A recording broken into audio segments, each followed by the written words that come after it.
আসসালামু আলাইকুম। আশা করছি সবাই অনেক ভালো আছেন।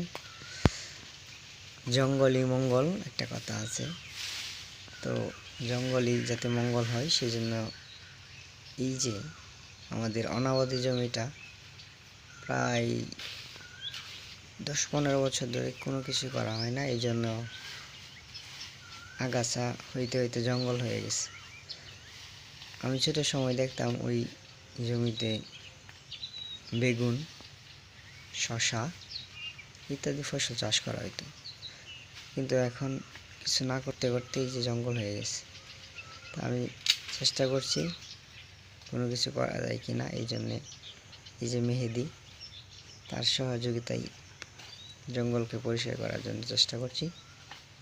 পরবর্তীতে ভিডিওতে আপনারা দেখতে পাবেন আসলে এই জঙ্গল কেটে পরিষ্কার করে কি করা হবে এখানে, আসলে কি হইতে পারে এমন একটা ফসল আপনারা বলেন তো।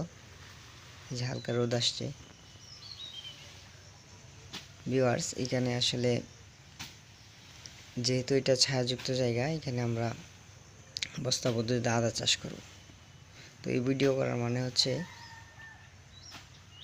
আগে কি অবস্থায় ছিল, পরিষ্কার করার পরে এই জায়গার অবস্থাটা কেমন হয় সেটার জন্য মূলত ভিডিও করে রাখছিলাম। এখানে প্রচুর এই যে ছোটো ছোটো গাছ, আলো, সূর্যের আলো আসছে, এখানে কিছু পাখিও আসে উড়াল দিয়ে বসলো। ওই পাখিগুলো মূলত খাইতে আসছে, কেঁচো বা এই ধরনের পোকামাকড়।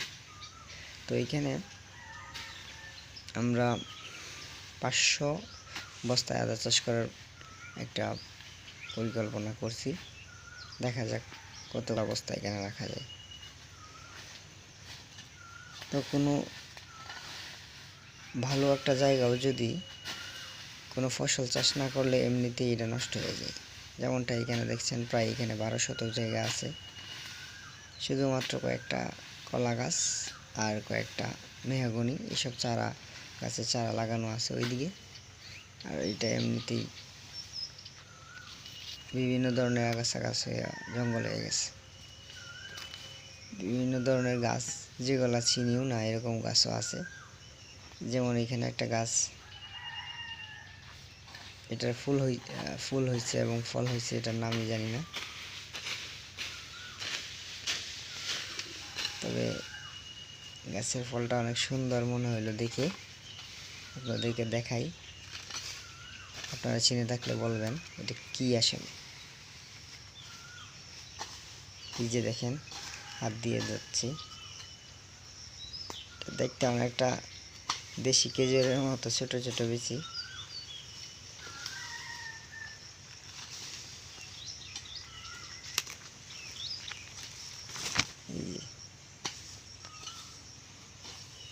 থেকে একবার হলুদ হয়ে গেছে,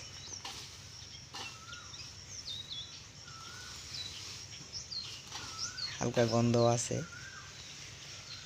সেটা দেখছিলাম। তো এখানে এইগুলো পরিষ্কার করার পরে জায়গাটা আশা করছি খুবই চমৎকার হবে। আপনাদেরও যদি এরকম জায়গা থাকে, জঙ্গল কেটে, মানে জঙ্গল না, মূলত